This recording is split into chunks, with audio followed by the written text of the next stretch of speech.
Salut à toutes et à tous les amis. On se retrouve pour les pronostics de NXT Battleground 2023. Donc le prochain pay-per-view de la NXT qui aura lieu demain soir. Et donc pour commencer le show, enfin les pronostics en tout cas, on aura donc les matchs entre Dijak et Isha Dragunov dans un last man standing match, donc où le dernier round de vous remportera la rencontre, même si je pense que Dragunov est favori, oui, je vais y arriver. Et moi, j'ai du mal à imaginer Dragunov gagner trop souvent, mais bon, on ne sait jamais. En tout cas, ce qui est certain, c'est que Ilja Dragunov peut peut-être repartir avec la victoire, donc je vais prédire une victoire de Ilja Dragunov qui peut peut-être se lancer vers le titre NXT, qui sait, on verra bien en tout cas. Ensuite après, donc le second match de la soirée, donc ça sera demain soir bien évidemment. Ceux qui se demandent ce sera quand, du côté des États-Unis, contrairement à Night of Champions qui se déroule en Arabie Saoudite. Donc Nadar défend son Heritage Cup contre Dragon Lee. Est-ce que Dragon Lee a ce qu'il faut pour s'imposer? J'en suis pas certain du tout, même si à mon avis Dragon Lee peut peut-être être mis sur les devants de la scène, donc on va bien voir ce que la WWE nous réserve, mais en tout cas, ce qui est sûr, c'est que si Dragon Lee gagne, je serai très content, même si, bien évidemment, ça peut être une belle victoire pour lui. Juste après, donc, pour le titre nord-américain, on aura le droit à un triple menace entre le champion Wesley et ses deux challengers, donc Tyler Bate et Joe Gacy. Est-ce que Joe Gacy sera accompagné de Aval Reign, la fille du rock, et de ses autres partenaires du schisme? J'en suis pas sûr, il risque forcément d'intervenir, étant donné que c'est un combat triple menace, donc à 3. Mais est-ce que la victoire leur est assurée? J'en suis pas certain du tout, les amis.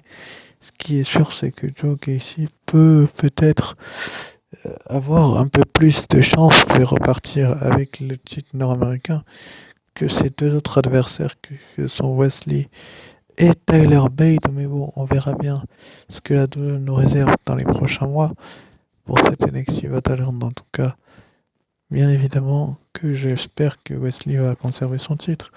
Mais il peut perdre, on ne sait jamais, avec la WWE.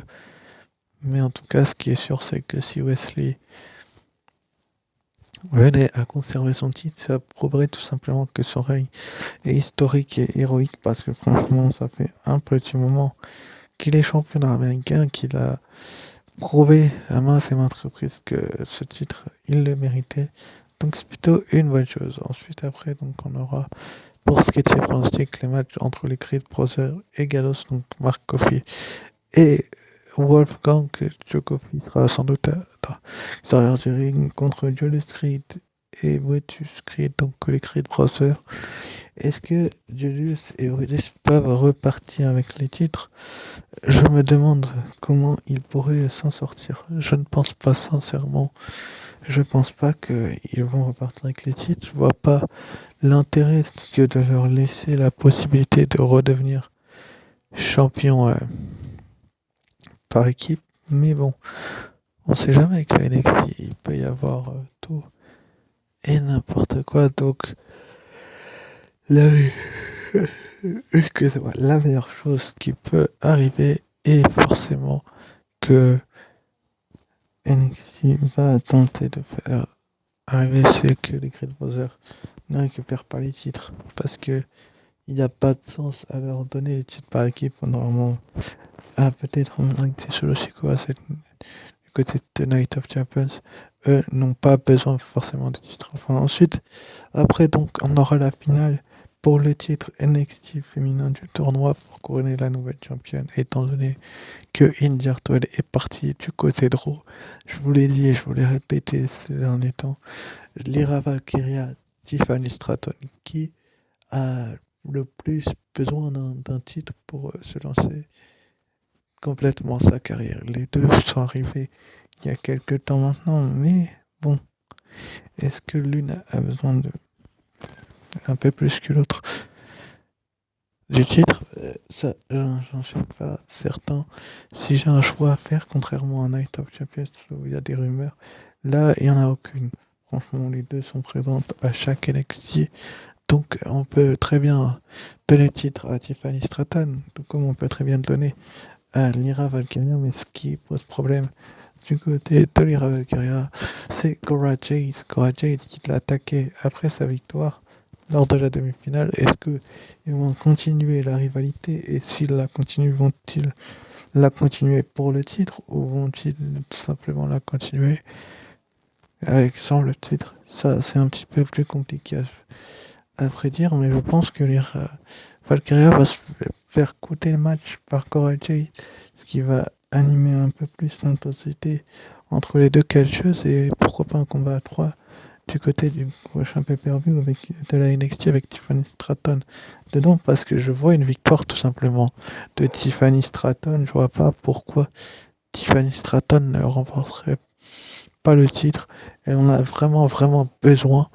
Ça serait une championne heel, certes, mais elle serait tellement détestée que je pense que ce serait la championne parfaite. Donc, je ferais une victoire de Tiffany Stratton, mais après, bien évidemment, que je peux me tromper, que Lyra Valkyria peut très bien repartir avec le titre et on peut tout de même avoir le triple masse. Et que Lyra Valkyria en tant que championne ou un contre un avec Cora Jade et le titre. Mais bon, je vois vraiment la victoire de Tiffany Stratton, elle a tellement été impressionnante. Enfin bref, ensuite, après, donc, dans le main event, normalement, on aura le match pour le titre masculin de la NXT entre Carmelo Hayes et Braun Breaker. Franchement, ce nouveau Braun Breaker, parce qu'on peut dire nouveau, a tout décimé sur son passage ces derniers temps.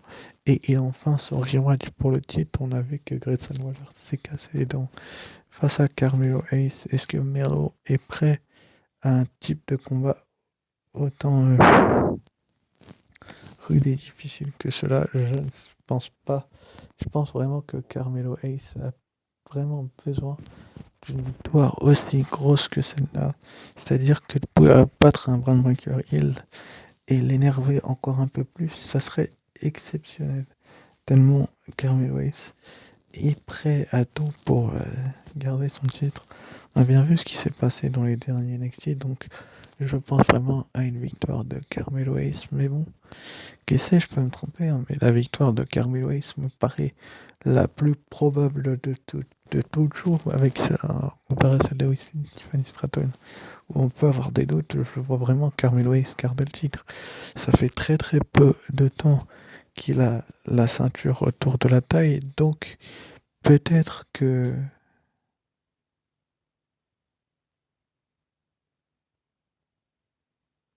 la WWE peut se tromper et se demander qui peut y arriver.